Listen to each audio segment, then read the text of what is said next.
And he entered again into the synagogue, and there was a man there which had a withered hand. And they watched him whether he would heal him on the Sabbath day, that they might accuse him. And he saith unto the man which had the withered hand, Stand forth. And he saith unto them, Is it lawful to do good on the Sabbath days, or to do evil, to save life, or to kill? But they held their peace. And when he had looked round about on them with anger, being grieved for the hardness of their hearts, he saith unto the man, Stretch forth thine hand. And he stretched it out, and his hand was restored whole as the other.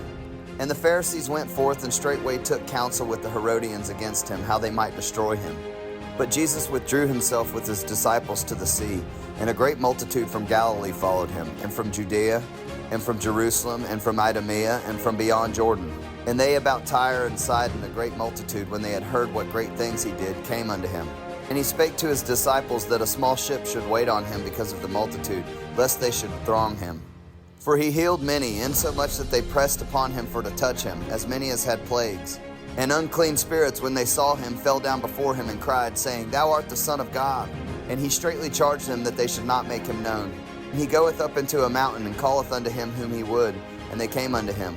And he ordained 12 that they should be with him, and that he might send them forth to preach, and to have power to heal sicknesses, and to cast out devils. And Simon he surnamed Peter, and James the son of Zebedee, and John the brother of James. And he surnamed them Boanerges, which is the sons of thunder. And Andrew, and Philip, and Bartholomew, and Matthew, and Thomas, and James the son of Alphaeus, and Thaddeus, and Simon the Canaanite, and Judas Iscariot, which also betrayed him. And they went into an house. And the multitude cometh together again, so that they could not so much as eat bread.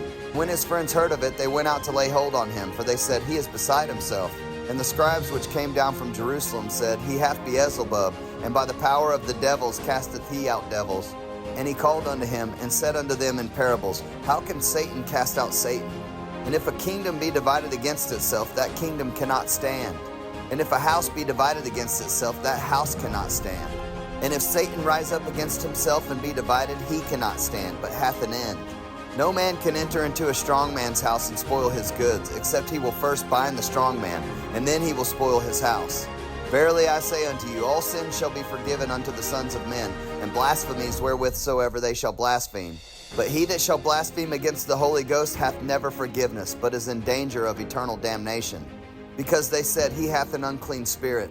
There came then his brethren and his mother, and standing without sent unto him, calling him. And the multitude said about him, and they said unto him, Behold, thy mother and thy brethren without seek for thee. And he answered them, saying, Who is my mother or my brethren? And he looked round about on them which sat about him, and said, Behold, my mother and my brethren.